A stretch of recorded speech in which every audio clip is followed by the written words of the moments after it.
할렐루야. 네, 오늘 하루 시작하시면서 어떠셨나요? 행복하셨나요? 아니면은 뭔가 좀 힘드셨나요? 우리는 하루하루를 살아가면서 여러 가지 일들을 마주하면서 살아갑니다. 아침에 일어나 하루를 시작한 동안에 모두가 다 다르게 하루를 시작했을 것입니다. 그러지만 모두가 다 아침에 일어나서 저녁에 잠자리에 들기 전까지 어떠한 활동을 계속해서 다 함께 하고 있죠. 하루를 지내다 보면은 분명히 우리 삶에 쉬운 일도 있고 어려운 일도 있고 그럴 겁니다. 그런데 나에게 쉬운 일이 있어서 다른 사람에게도 또한 쉬운 일일까라고 생각을 해보면은 꼭 그렇지만은 않다라는 것이죠. 내가 정말 쉬운 일이라고 생각했던 일이 다른 사람에게 있어서 어려운 일이 될 수도 있고요. 나에게 있어서 정말 어렵다고 생각되는 것이 다른 사람들에게 있어서는 쉬운 일이라고 여겨질 수도 있습니다. 이 자리에 계신 성도님들 가운데 혹시 밤새서 노는 거 쉬우신가요? 어려우신가요? 어려우신가요? 네, 저도 어렵습니다. 근데 젊은 친구들한테 물어보면 밤새서 노는 게 왜 어렵죠? 라고 물어볼 겁니다. 왜냐하면 저도 예전에는 밤새면서 노는 게 정말로 쉬웠거든요. 근데 이제 지금 와서 보면은 밤새고 노는 게 이제는 좀 어렵다라는 느낌이 들게 됩니다. 어떻게 그렇게 놀 수 있었을까라고 생각을 해보면은 그때는 정말 밤새서 노는 게 즐거웠거든요. 밤새서 다른 친구들하고 게임하고 놀고 수련회 가서 밤새 이제 레크레이션 하고 하는 걸 보면은 정말 즐거웠습니다.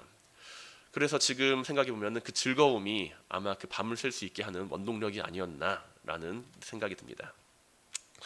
이처럼 우리는 많은 경우에 이제 쉬운 일과 어려운 일을 삶에서 마주하게 되는데 그 일을 바라보면서 우리는 한 가지 일을 통해서 쉽거나 어렵거나로 판단할 수도 있지만 그 일이 즐겁거나 아니면 즐겁지 않거나로 판단할 수 있다는 것이죠. 누군가에게 있어서는 쉬운 일이 즐거운 일일 수도 있고 누군가에게 있어서는 그 쉬운 일이 즐겁지 않은 어려운 일이 될 수도 있다는 겁니다. 쉽다라는 것은 다시 말해서 나에게 있어서 즐거운 일이 될 수가 있다는 것이고 어렵다라는 것은 다르게 말해서 나에게 있어서 그다지 즐겁지 않은 일이라는 것이죠. 아무리 어려운 일이라고 하더라도 그 마음에 있어서 기쁨이 있고 즐거움이 있다라고 한다면 그 일은 나에게 있어서 조금 힘들고 고된 일일지는 몰라도 어려운 일은 아니라는 것입니다. 기쁨이 있기 때문에 쉽게 그 일을 진행해 나갈 수가 있다는 것이죠. 이것은 믿음 생활에 있어서도 비슷하게 나타나는 것이 아닌가 생각이 됩니다. 누군가에게는 이제 전도하는 것이 쉬운데 어떤 사람에게는 어렵게 느껴질 수도 있고 찬양하는 것이 정말 즐겁고 쉬운데 누군가에게는 두렵게 느껴질 수도 있다는 것이죠. 우리는 많은 경우에 내가 잘하는 것을 생각합니다. 내가 잘하는 것을 하고 싶습니다. 그러나 내가 하고 싶은 것과 잘하는 것은 별개의 문제라는 것을 우리는 깨달을 필요가 있죠. 오늘 본문을 살펴보면 중풍병자를 고치시는 주님께서는 서기관들과 그 주변에 모인 사람들에게 묻습니다. 어느 것이 쉽겠느냐라는 것이죠. 그것은 아마 그 자리에 모인 사람들 가운데 이 중풍병자에게 있어서 이 침상을 들고 일어나는 것과 죄사함을 받았다 하는 것과 어떤 것이 더 쉬울까라는 문제로 다가왔을 것입니다. 영적인 것과 육적인 것을 두고서 마치 어떤 것이 더 쉬운 것인가 라는 것을 두고서 판단하게 되는 그러한 상황이었다라는 것이죠. 그 주님의 말씀에 대해서 그리고 오늘날 우리들도 함께 고민하고 있습니다. 중풍병자를 고치는 것과 중풍병자가 죄사함을 받는 것, 교회에 나와서 어려운 일이 해결되는 것과 그 사람의 영혼이 구원을 받는 것, 둘 중에 어떤 것이 더 쉬운 일일까요? 라는 것이죠. 두 가지 모습 안에서 우리는 조금 더 쉬운 것부터 택해서 나가고자 합니다. 그런데 어느 것이 더 쉽겠느냐라고 하는 질문을 하기에 앞서서 우리는 오늘 환자와 친구들의 모습을 함께 살펴볼 필요가 있습니다. 예수님은 중풍병자를 향하여서 작은 자야 내 죄사함을 받았느니라 라고 말씀을 하시죠. 그런데 이 말씀을 들었던 그 주변에 있는 사람들, 친구들과 그 주변에 있던 사람들, 특히 그 서기관들의 마음속에는 분노가 차오르는 것을 우리는 오늘 본문 가운데 발견하게 됩니다. 무엇이 그들을 분노하게 했을까요? 자기가 뭔데 저 사람의 죄를 사하는 거야? 라는 그 점이죠. 병을 고치면 고쳤지 죄를 사하는 것이 저 사람에게 마땅한 일인가? 라는 것 자체가 신성모독이라고 하는 그들의 마음의 그 분노를 불러일으켰습니다. 주님께서는 중풍병자를 바라보며 죄사함을 이야기하시죠. 그것이 그에게 가장 필요한 것임을 알고 계셨기 때문입니다. 만약에 우리가 상식적으로 생각을 해본다면 중풍병자에게 필요한 것은 무엇일까요? 그 사람이 건강해지는 겁니다. 그 사람의 몸이 건강해지는 것을 우리는 최우선으로 생각을 한다는 것이죠. 그동안 많이 아팠는데 이제 주님을 만나서 좀 건강해지는 것, 그것이 최우선 과제라고 생각한다는 것입니다. 어렵게 주님을 찾아왔는데, 천장을 뚫고서 주님을 찾아왔는데 죄사함을 받기 위해서 저 사람을 찾아왔을까라고 우리는 생각한다는 것이죠. 죄사함을 받게 해준다는 것이 과연 중풍병자에게 필요한 것인가? 라고 여긴다는 것입니다. 빨리 고치고 주변에 있는 다른 사람들도, 주님을 찾아온 다른 사람들의 그 욕구와 그들의 니즈를 채워줄 필요가 있지 않으신가? 그것이 더 효율적 아닌가? 라고 우리는 바라본다는 것이죠. 그리고 많은 경우에 우리는 주님을 찾아온 중풍병자와 그 친구들의 모습을 바라보면서 주님을 향해서 그 천장을 뚫고서 내려온 그 친구들의 모습을 바라보며, 저 친구들의 모습은 주님께서 이 친구를 반드시 고쳐줄 것이다 라고 하는 그 믿음을 가지고 있다. 그렇기 때문에 천장을 뚫고 내려왔구나 라고 생각을 한다는 것입니다. 아마 저희뿐만이 아니라 그 주변에 있는 모든 사람들이, 서기관들과 그 주변에 모인 사람들, 모든 사람들이 천장을 뚫고 내려온 그 중풍병자와 그 친구들, 그 모습을 보면서 동일하게 생각을 했을 겁니다. 저 사람이 얼마나 급했기에 주님을 저렇게 찾아올 생각을 했을까? 천장을 뚫고서 주님을 찾아올 그런 마음을 가지고 있었을까라는 것이죠. 얼마나 급한 병을 가지고 있었기에, 얼마나 위급한 상황이기에 저렇게 천장을 뚫고 내려왔을까라는 것입니다. 그런데 우리가 여기서 중풍병이라는 것을 한번 생각을 해봐야 됩니다. 중풍병, 우리 주변에서 흔히 발견할 수 있는 질병 가운데 하나죠. 중한 질병입니다. 전신이나 또는 반신 또는 사지의 몸의 일부가 마비되는 큰 병을 이야기를 하죠. 한의학적 증상으로서 이제 중풍이라고 이야기를 합니다. 그런데 중풍병이라고 하는 것이 조금 살펴보게 되면은 당장에 죽을 병은 아니라는 것이죠.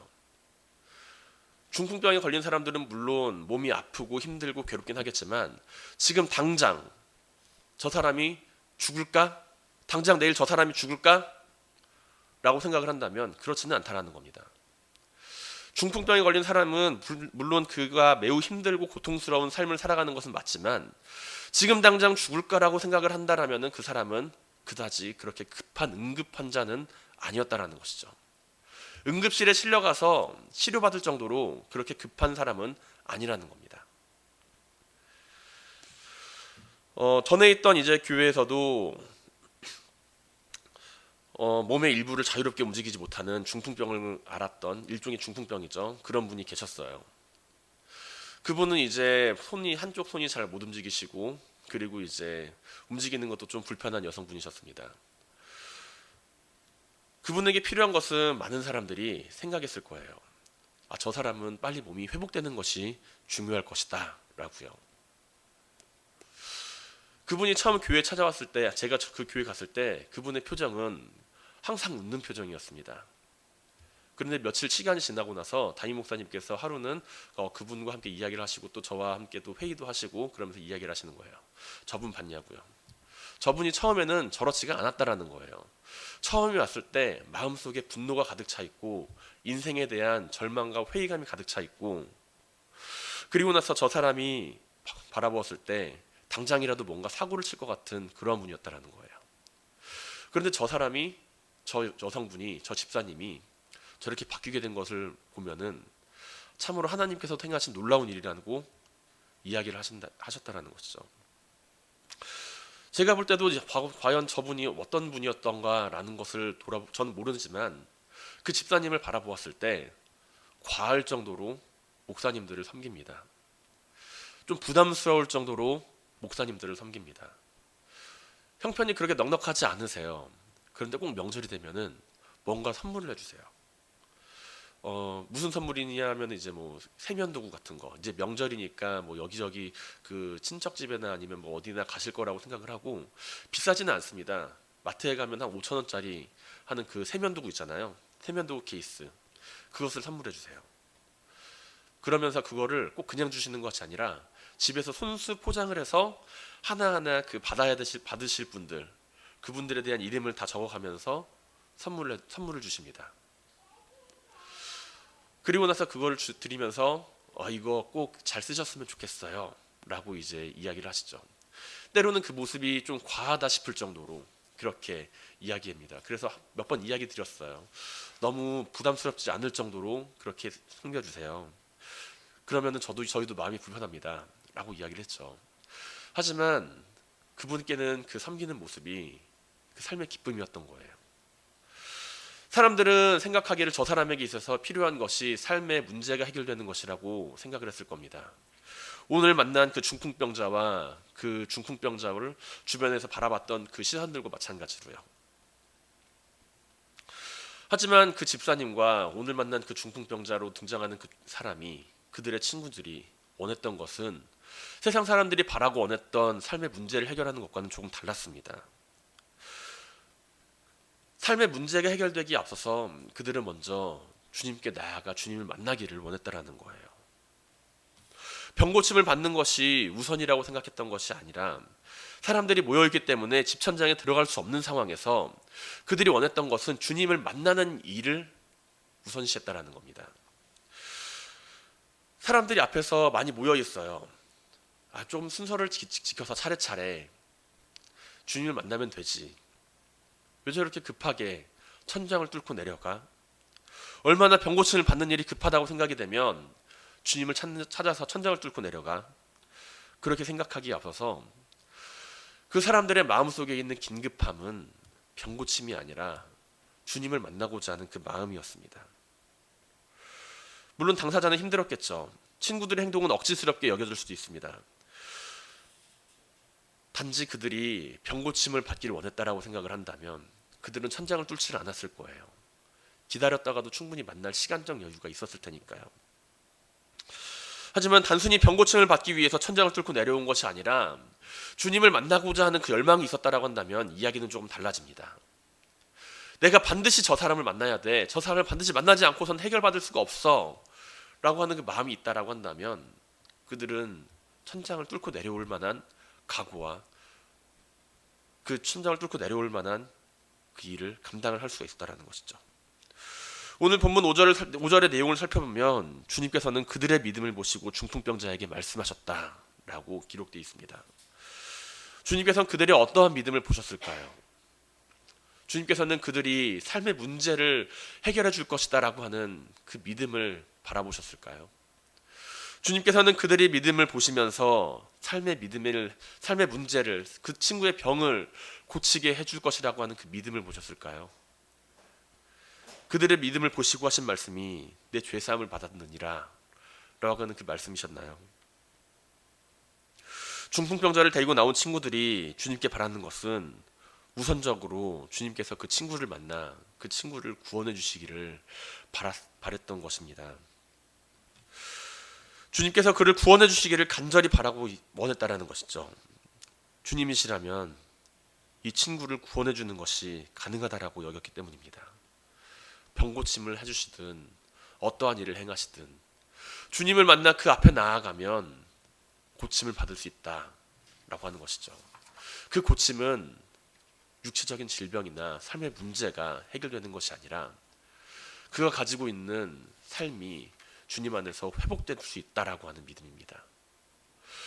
내가 가지고 있는 삶의 문제와 내가 가지고 있는 삶의 고난과 어려움이 주님 앞에서 나아갔을 때 그 문제가 해결된다라고 하는 것과 나의 삶이 회복될 것이다라고 하는 것은 조금 다른 이야기죠. 우리는 생각합니다. 나의 삶에 있어서 나의 문제가 해결되면, 세상 사람들이 바라보고 있는 나의 문제가 해결되면, 내가 바라보고 있는 그 삶의 어려움이 해결되면 나의 삶이 구원받을 거라고요. 하지만 주님께서 바라보시는 것은 조금 다릅니다. 그 삶의 문제가 해결된다고 해서 주님께서 그 사람이 구원받는다고 생각하지 않으신다라는 것이죠. 삶의 문제는 우리의 삶의 문제 가운데 있는 것이 아니라 하나님 앞에서 완전하지 못한 그 죄를 짓고 살아가는 그 모습 가운데 있기 때문입니다. 우리가 생각하기에 중풍병자에게 필요한 것은 병고침이지만 중풍병자와 친구들이 주님 앞에 긴급하게 찾아온 이유는 그 삶이 회복되기를 원하는 것이었죠. 주님을 찾고 계신가요? 주님을 만나고자 하고 계신가요? 주님을 만나셨나요? 어떻게 만나셨나요? 주님을 만나서 나의 삶의 문제가 해결되기를 바라시나요? 나의 삶이 회복되기를 바라시나요? 주님을 만나서 나의 삶에 가로막혔던 담들이 허물어지기를 원하시나요? 아니면 나의 삶이 주님 안에서 회복되기를 원하시나요? 사랑하는 성도 여러분, 주님을 찾고 주님을 만나시길 바랍니다. 육신의 질병과 고통과 고난을 해결하기 위해서가 아니라 구원의 반석이 되시는 주님을 찾으시고 주님을 만나시길 바랍니다. 세상 사람들이 지금 우리를 바라볼 때, 세상 사람들이 지금 나의 삶을 바라볼 때, 내가 지금 나의 삶을 바라볼 때 가장 나에게 있어서 필요한 것은 병을 고치고 문제가 해결이 되고 삶의 담벼락이, 나의 삶을 가로막고 있는 그 담벼락이 무너지는 것이라고 생각될 수 있지만, 내가 주님을 만났을 때, 내가 주님 앞에 섰을 때 주님께서 나에게 주어주시는 것, 가장 필요하다고 생각되시는 것, 그것은 바로 하나님과의 관계의 회복입니다. 서기관들은 그 모습을 바라보면서 생각을 해요. 저 사람이 과연 뭔데? 예수 그리스도 네가 뭔데 죄사함을 받게 이야기를 하느냐? 네가 뭔데 하나님과 저 사람과의 관계를 회복시키려 하느냐? 네가 뭔데 하나님과 나와 관계를 회복시키고자 죄사함을 선포하느냐? 우리는 주님이 누군지 알고 있습니다. 우리는 주님께서 누구신지를 알고 있습니다. 단순히 병 고치는 분이 아니라, 나의 삶의 문제를 해결해 주시는 분이 아니라, 나의 삶에 막혔던 담벼락을 허물어 주시는 분이 아니라 하나님과 나의 관계를 회복시켜 주시는 분이라는 것을요. 주님께서는 우리의 삶을 치료하시는 분입니다. 주님께서는 나의 육신의 질병을 치료하시는 분이 아니라 나의 삶의 질병을 치료하시는 분입니다. 나의 삶의 질병을 회복해 주시는 분입니다. 주님을 바라보며 우리는 우리의 필요를 구하며 나아갈 때 주님께서는 가장 필요한 것부터 채워주시는 분이십니다. 이러한 주님을 만나시길 바랍니다. 우리는 주님을 의사로 만난 것이 아니죠. 주님께서는 우리를 코로나 바이러스를 치료해 주시는 분으로 만난 것이 아닙니다. 우리는 주님을 나의 삶의 지경을 넓혀주시는 분으로 처음으로 그렇게 만나는 것이 아닙니다. 우리의 삶이 먼저 회복되고 우리의 삶이 주님을 만남으로 인해서 주님 앞에 단독자로 섰을 때 우리의 삶이 치유받고 회복된 그 이후에 나타날 수 있는 그러한 문제들을 우리는 우선적으로 바라보고 있다는 것이죠. 주님을 만나시길 바랍니다. 주님을 만나 우리의 삶의 구원자로서 주님을 마주하시길 바랍니다. 주님을 만나 그 안에서 구원의 진리를 발견하고 주님을 따르는 성도님들이 되시기를 주님의 이름으로 간절히 축원드립니다. 어느 것이 쉽겠느냐라고 주님께서 물으실 때 우리는 쉽게 대답할 수 없을지도 모릅니다. 이 질문에 대해서 우리는 때로는 신중한 대답과 답변을 생각하고자 한다는 것이죠. 우리의 믿음이 잘못된 길로 가거나 흔들리지 않도록 우리는 신중해야 할 필요가 있습니다. 그러나 너무 신중한 나머지 우리의 믿음 생활이 오늘 본문에 나오는 서기관들이 행하는 그런 실수를 반복해서는 말아야 한다는 것이죠. 어느 것이 쉽겠는가라고 하는 그 질문과 마주했을 때 우리는 서기관들의 심적 상태, 그들의 마음의 중심을 생각해 보아야 합니다. 서기관이라고 하는 직책은요, 매우 신중한 판단을 요구하는 직책이었습니다. 다윗 이후에 이제 히브리 궁전에 있어서 그 사관과 함께 중요한 사건의 기록자로서 신약 시대에는 이제 율법학자로서 이제 존중이 되는 중요한 위치였죠.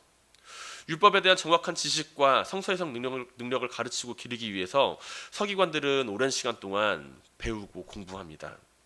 성서 해석의 능력을 가르치기 위해서 이제 14세, 14살 정도가 되면은 율법 해석에 이제 숙달된 그 사람들이 됐다고 스스로 자부하죠. 그리고 40세가 되면은 서기관이라는 직책을 받게 되면서 율법을 해석하고 백성들을 가르치는 일을 감당하게 됩니다. 종교적인 문제가 발생을 했을 때 서기관들은 이제 종교적인 재판소에서 재판장의 역할을 감당하기도 합니다. 판결을 내릴 수 있는 위치에 있는 사람들이기도 했었죠. 서기관들은 율법을 가르치는 자들로서 율법에 대한 해석을 위해서 신중한 판단력을 가지고 있는 사람들이었습니다. 때로는 우리가 서기관들과 바리새인 이렇게 이야기하면서 좀 그 사람들을 좀 우습게 바라보는 경향이 있지만, 우리가 우습게 바라볼 정도로 그들은 실력은 녹록지 않았다라는 것이죠. 단지 그들은 주님을 바라보면서 그들의 판단력이 그들의 믿음을 흐리게 했다라는 것입니다. 예수님 당시에 존재하는 사람들 가운데 이제 고칠 수 없는 병들, 태어나면서 몸에 장애를 가지고 있거나 문둥병이나 중풍병 같이 사람의 힘으로 고칠 수 없다라고 판단이 되는 그러한 병들은요, 하나님께 죄를 지은 사람들이 받는 벌이라고 사람들은 여겼습니다. 죄라고 하는 것이 저 사람에게 있기 때문에 하나님께 벌을 받아서 저 사람은 저러한 질병을 가지고 살아가는 거야 라고 생각했다라는 것이죠. 모든 일을 이루신 오직 하나님 한 분께서 그 사람을 용서하시면 그 사람이 치료함을 받는 거고요. 그리고 나서 그 모습을 제사장에게 검증을 받고 나서야 죄인의 위치에서 해방이 됐다라고 여겼습니다. 그렇기 때문에 그렇게 중한 질병을 가지고 있는 사람들은 사회적으로 죄인 취급을 받았다라는 것이죠. 그래서 서기관들은 주님께서 이야기하신 그 죄를 사하노라 라고 하는 그 말에 대해서 심히 마음속으로 불편함을 가졌다라는 것입니다. 율법학자인 서기관들의 판단과 생각으로 한 분 하나님 외에는 감히 죄를 사할 분이 없는데, 심지어 그 사람이 병들어하고 아파하는 그 가운데 있는데 그것을 눈앞에 두고서 내 죄를 사하노라 라고 이야기를 할 때 저 사람이 과연 어떠한 권세로서 저런 이야기를 하는가 라고 이야기를 한다는 것이죠. 단순한 립서비스 정도로 생각했다는 것입니다. 이 말을 바꿔 생각을 해본다면 서기관들은 하나님이 우리의 죄를 사하는 것을 전적으로 긍정하고 있다는 사실을 그들은 고백하고 있다는 겁니다. 저 사람이 과연 뭔데 죄를 사하는가? 라고 하는 그 질문에는 하나님 한 분 외에는 죄 사함을 받을 수 있는 권세가 없는데 어째서 너는 죄를 사할 수 있다라고 이야기를 하느냐? 라고 하면서 하나님께서 죄를 사하는 권세를 가지고 있다는 것을 전적으로 긍정하고 있다는 것이죠. 그들이 배우고 공부한 율법 가운데 죄를 용서받기 위해서는 하나님 앞에 희생제물을 드려야 하며 하나님께서 그 제물을 받으심으로 죄를 용서받는다라는 것을 알고 있습니다. 그리고 여기에서 주님의 질문은 시작됩니다. 중풍병자에게 내 죄 사함을 받았느니라 하는 것과 내 상을 가지고 걸어가라 하는 말 중에 어느 것이 쉽겠느냐라고 서기관들에게 질문한다라는 것이죠. 많이 배우고 공부한 서기관들은 이 질문에 대해서 단순한 질문으로 이 질문을 여기지 않았을 겁니다. 중풍병자가 죄 사함을 받았다라고 하는 이야기와 그 사람이 치료함을 받았다라고 하는 그 이야기는 서로 다른 이야기가 아니라 같은 이야기라는 거죠. 그 사람이 죄를 용서받았기 때문에 치료를 받고 그 사람이 죄 사함을 받았다라고 한다면 그 사람을 치료함을 받는다라는 그런 이야기와도 같습니다. 그렇기 때문에 이게 어떠한 이야기냐라고 하는 그 서기관들의 입장에서는 죄 사함을 받는다라는 것과 병의 나음을 얻는다라는 것은 결국 같은 이야기를 의미한다라는 것이죠. 예수 그리스도에 대하여 하나님의 아들이 아닌 이 세상에 오신 랍비로, 이 세상에 있는 하나의 흔한 랍비로서 말씀을 가지고 선포하는 그 사람으로서 생각하는 서기관들에 있어서 중풍병에 걸린 사람을 눈앞에 두고서 너희 죄를 사하노라 라고 하는 그 이야기는 아무런 권세나 능력도 없는 사람이 병든 사람을 눈앞에 두고서 그 사람을 위로하기 위해서 전하는 말과도 같이 여겨졌다는 것입니다. 서기관들의 현명함과 그들의 신중함은 눈앞에 있는 현상을 두고서 그들의 발목을 잡습니다. 하나님께서 죄를 사하실 수가 있다라고 한다면 하나님의 아들로 이 세상에 오신 메시아로 오신 예수 그리스도 역시 죄를 사할 수 있는 권세를 그들은 인정해야만 합니다. 왜냐하면 실제적으로 그런 일들이 일어났거든요. 주님께서는 그들에게 이야기를 합니다. 어떠한 것이 쉽겠느냐? 서기관들은 대답하지 않습니다. 대답할 가치가 없는 질문이라고 여겼을 수도 있고 어떻게 대답을 해야 옳은 대답인지 판단을 하느라 그 대답이 늦었을 수 있습니다. 하지만 주님께서는 그들에게 분명히 이야기를 합니다. 내가 죄를 사하는 권세가 있는 줄을 너희에게 알게 하려 하노라 라고요. 서기관들의 마음속에 있는 그 질문, 과연 어느 것이 쉬울까? 저 사람이 과연 무언데 우리의 죄를 사하고, 저 사람이 과연 무언데 병고침을 하게 하는가? 라고 하는 그 이야기에 대해서 서기관들은 끊임없이 질문합니다. 끊임없이 생각합니다. 끊임없이 반문합니다. 그리고 주님께서 이야기하신 인자가 죄를 사하는 권세가 있는 줄로 너희를 알게 하노라 라고 하신 그 말씀, 죄를 사하는 권세가 있는 줄로 알게 하노라 라고 하는 그 말씀을 듣고 그들의 눈앞에서 그러한 놀라운 일이 일어났음에도 불구하고 그들은 하나님께 영광을 돌릴 뿐 예수 그리스도를, 주님을 하나님의 아들로 인정하지는 않습니다. 눈앞에 나타나는 주님의 능력과 눈앞에서 보이는 주님께서 행하시는 일들이 뚜렷하게 보임에도 불구하고 그들의 이성과 그들의 판단과 그들 안에 주어져 있는 잣대가 그 사실을 바라보지 못하게 한다는 것이죠. 죄사함의 권세에 대해서 그들이 하고 있는 질문에 대한 대답과 그들이 바라보고 있는 그 질문에 대한 현상이 눈앞에 있음에도 불구하고 그들은 하나님께는 영광을 돌릴지언정 예수 그리스도를 바라보며 그분을 믿음으로 바라보지는 않는다라는 것입니다. 사랑하는 성도 여러분, 믿음 생활을 하는 가운데 우리의 삶 가운데 신중함이 필요할 때도 있지만 때로는 우리 가운데 있어서 주님을 바라볼 때 단순하고 순수한 믿음이 필요함을 기억하시기 바랍니다. 주님을 만나고 인정하는 데 필요한 것은 어렵고 난해한 신학적 사상이나 교리의 해석이 아니라는 것이죠. 주님을 만나는 사실, 주님을 만났다는 그 사실을 해석하는 데 있어서 그 사실은 신학적 사실이나 교리나 논증이나 논리적 근거나 여러 가지를 설명할 수 있는 이성적인 사고를 통해서 주님을 만났다는 사실을 우리는 증거할 수 있다는 게 아닙니다. 내가 주님을 만나고 주님께서 이 친구를 구원해 주실 것이다 라고 하는 그 중풍병자와 그 친구들의 그 믿음, 그 믿음을 통해서 그들은 나아갔고요. 그리고 그 믿음 가운데 주님께서는 그들을 만나고 그들은 그 믿음에 대한 응답을 받았다라는 것이죠. 우리는 살면서 수만 가지를 생각합니다. 수만 가지를 고민하면서 살아갑니다. 살면서 수만 가지와 여러 가지 생각들을 하면서 주님 앞에 나아가서 예배를 드리고 믿음 생활을 하고자 합니다. 하지만 주님을 만난 사람들의 이야기를 살펴보게 되면은 그들은 여러 가지 신학적인 논거나 그들의 믿음을 증거하는 논리나 그들의 믿음을 증거하는 사상을 통해서 주님을 만난 것이 아니라는 것이죠. 사도 바울을 보시기 바랍니다. 그가 다메섹 도상에서 주님을 만날 때 신학적인 논리와 근거를 통해서 주님을 만났나요? 그를 찾아오신 주님을 마주했을 때 그는 주님을 향해 헌신하는 믿음의 사람이 됩니다. 어거스틴을 보시길 바랍니다. 초대교회의 교부로서 큰 영향력을 끼쳤던 어거스틴은 그의 삶을 통해서 여러 가지를 많이 배우고 여러 가지를 많이 누렸던 수사학적 교부이며 초대교회의 한 획을 그었던 유능한 사람이지만 그가 하나님을 만났던 예수 그리스도를 만났던 그때를 살펴보면 설명할 수가 없는 믿음의 고백을 그는 하고 있는 것을 그의 고백록에서 발견하게 됩니다. 우리가 주님을 처음 만났을 때 그때는 어떠했나요? 누군가가 신학적 논리와 근거를 통해서 주님을 만나게 해주었나요?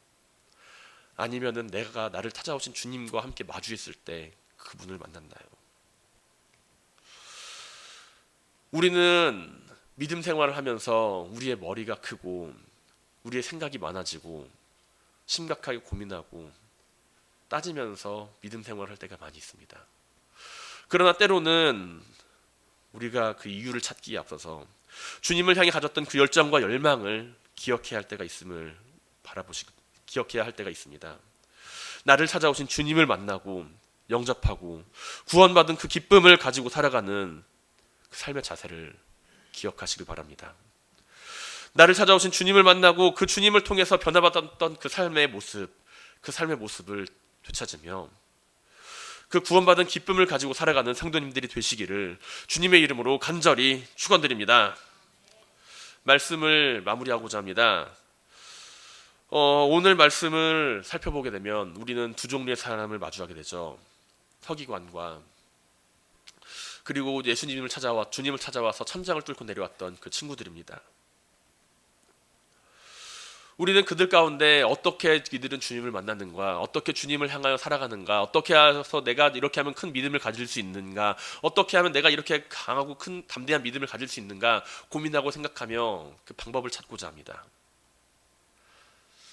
하지만 중풍병자와 그 친구들의 믿음은 신학적인 사고나 상상력을 가지고 있었던 그런 믿음이기에 앞서서 오직 주님을 만나고자 하겠다, 주님이시면 충분하다 라고 하는 그 단순한 믿음에서부터 그 만남이 이루어졌음을 바라보시기 바랍니다. 오늘 설교는 어렵거나 복잡한 듯 하면서도 매우 단순한 이야기죠. 주님을 만나세요. 그러면 해결됩니다. 주님을 만나세요. 주님께서 여러분을 구원해 주실 것입니다. 이 말은 매우 쉽죠. 그러나 너무 많은 생각과 너무 많은 판단을 하는 가운데, 너무 많은 계산을 하는 가운데 이 사실을 놓칠 때가 있습니다. 우리가 주님을 만나겠다라고 하는 그 믿음을 놓치지 말고 살아가는 성도님들이 되시기를 주님의 이름으로 간절히 축원드립니다.